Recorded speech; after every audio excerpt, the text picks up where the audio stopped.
Sa gitna ng pagtindi ng mga kaguluhang nagaganap sa bansang Libya ay nanganganib ang kapakanan at buhay ng maraming mga Pilipinong nagtatrabaho doon. Dahil dito ay marami na sa kanila ang lumikas at umuwi na lamang dito sa Pilipinas. Kabilang na sa kanila ang mga kaanib sa Iglesia ni Cristo. Si kapatid na Artemio Jimenez ay 2 taon pa lamang sa Tripoli. Sabing kasi pinapasok na yung mga bahay-bahay ni nanakawan nila. Kaya ang nagdesisyon ng hotel namin, inilipat na kami mula sa staff accommodation namin, inilipat na kami sa may hotel na mismo kami pinatira. Akala namin safe kami. Pero nung time na pinawanan ng bala yung hotel namin, nag-text na sila, tumatawag na sila sa kanila na inihabilin na yung mga pamilya nila. Since kinakuandaan inaarang na po ng mga rebelde. Hindi ko po maintindihan kung rebelde o military. Kasi iisa na po, wala nang uniform. Lahat may baril. Pinag-iinitan na rin po katulad naming mga foreigner. Kung halimbawa makita nila kami, kung anong gamit na magustuhan nila sa iyo, kukunin. Kung meron kang sasakyan, kukunin. Pera, cellphone, lahat ng maibigan nila. Ibigay mo na lang kaysa ikaw ay masaktan.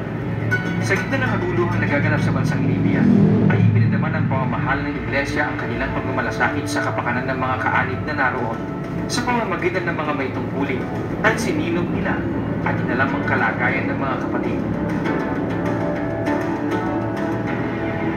Yung mga kapatid, ayun ang palaging tinatanong sa akin ng distributors. Nagtatawagan po kami. Kumusta yung mga kapatid, nasaan yung mga kapatid. Kaya minomonitor po namin by tawagan na lang sa cellphone. Ang palaging tinatanong nila yun nga, paano pagsamba natin, paano tayo sasamba, kahit na magulo, continuous na kapag samba pa po kami. Kung paanong may mga nagpasya na umuwi na lamang sa Pilipinas, ay marami din ng mga Pilipinong nagdadalawang isip sapagkat inaalala nila ang magiging kalagayan nila sa buhay pagdating sa sariling bansa. Subalit sa panig ng mga kaanib sa Iglesia ni Cristo, sumasampalataya silang ang Diyos ang nakaalam kung ano ang mabuti para sa kanila. Noong matanggap nila ang mensahe ng pamamahala na sila ay kinakailangan ng lumikas para sa kanilang kapakanan, ay hindi sila nagpatubili sa pagsunod. Matatag pa rin ang aming kalooban na kami po ay hindi pabayaan ng ating Panginoon Diyos, na kami po ay makauwi payapa sa aming mga pamilya.